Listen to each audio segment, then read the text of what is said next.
শেখ হাসিনার স্বৈর শাসনের পতন হলেও নব্য একদল দখলদার, চাঁদাবাজ, লুটপাটকারী মাস্তান বাহিনীকে আমরা এখন দেখতে পাচ্ছি। জনগণকে মাস্তান বাহিনী, লুটেরা, দখলদার, চাঁদাবাজ, এই নব্য গজিয়তা মাফিয়াদের বিরুদ্ধে আওয়ামী লীগের মতো ঐক্যবদ্ধ হতে হবে। আওয়ামী লীগকে যেভাবে হটিয়েছি, বাংলার জমিনে আর কোন দখলদার, চাঁদাবাজ, মাফিয়া দলকে প্রতিষ্ঠিত হতে দেওয়া যাবে না। কোন দল যেন সংসদে এককভাবে গিয়ে মাতব্বরি করতে না পারে, তাই আমরা সংখ্যানুপাতিক নির্বাচনের দাবি জানাচ্ছি। এই সংসদকে কার্যকর সংসদ করা, জনগণের প্রতিটি ভোটের মূল্য দেওয়ার জন্য প্রত্যেকটি রাজনৈতিক দল যারা যে অনুপাতে ভোট পাবে সেই অনুপাতে তাদের প্রতিনিধিত্ব সংসদে থাকবে। একদল এককভাবে ক্ষমতায় গেলে কি হয় সেইটা আমরা গত 50 বছরে দেখেছি। আর কোন দলকে এককভাবে ক্ষমতায় নিয়ে আমরা স্বৈরাচার ফাঁসিবাদী হতে দেব না। গণ অধিকার ট্রাক প্রতীকে নির্বাচিত হয়েছে। বিএনপি সহ 42টি দল আমরা যুগপৎ আন্দোলন করেছি, কিন্তু দুঃখের বিষয় এই ক্ষমতায় যেতে না যেতেই বিএনপি নেতা কর্মীদের চেহারার বদল আমরা দেখতে পাচ্ছি। আওয়ামী ফাঁসিবাদের প্রতিধ্বনি তাদের কর্মকাণ্ডে আমরা শুনতে পাচ্ছি।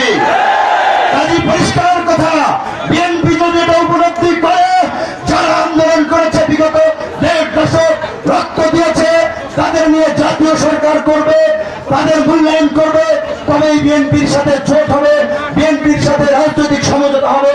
অন্যথায় বিএনপির বাইরে বিকল্প জোট হবে, বিকল্প শক্তিকে নিয়ে এককভাবে নির্বাচন করা হবে। অনেকদিন ধরে বলে আসছি, ওই সেই ঐতিহাসিক শেখ সাহেবের কথার মতো চোরায় নাহি শুনে ধর্মের কাহিনী বারবার বলে আসছি।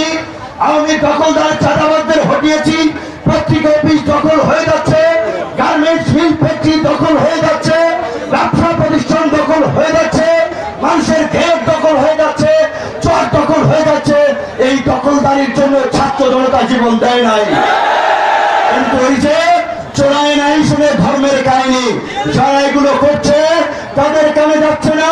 সরকারকে আমরা অনুরোধ করব অবৈধ অস্ত্র উদ্ধারের জন্য যেমনি ভাবে যৌথ বাহিনী নামানো হয়েছে, অনতিবিলম্বে এই দখলদার চাঁদাবাজ মাফিয়াদের দমন করার জন্য এই যৌথ বাহিনীকে দিয়ে সন্ত্রাস বিরোধী কার্যক্রম পরিচালনা করতে হবে। আজকে চিন্তা করতে পারেন আমরা যে সংগ্রাম করেছি, সেই আন্দোলনের নেতৃত্ব দিয়েছি, আমি আমার জেলায় আসবো, সেইখানে আজকে বাধার সৃষ্টি করা হয়। আমার দলের নেতা কেন্দ্রীয় আইন সম্পাদককে মিথ্যা মামলার আসামি দিয়েছে আশুলিয়াতে, ব্রাহ্মণবাড়িয়াতে আমাদের নেতা কর্মীদের পোস্টার ছিঁড়ে ফেলেছে, আরো কয়েক জায়গায় এই ঝামেলা ঘটেছে। আমার খালু লাউকাঠি থাকে, ইউনিয়নের পার্টি নেতারা, সাথী নেতারা তাদেরকে হুমকি দিচ্ছে। হ্যাঁ, তোমরা পার্টি নেতা, তোমাদের টপ লিডাররা আমাদের সাথে দেখা করার জন্য, মিটিং করার জন্য সময় চায়, বিনয়ের সাথে কথা বলে।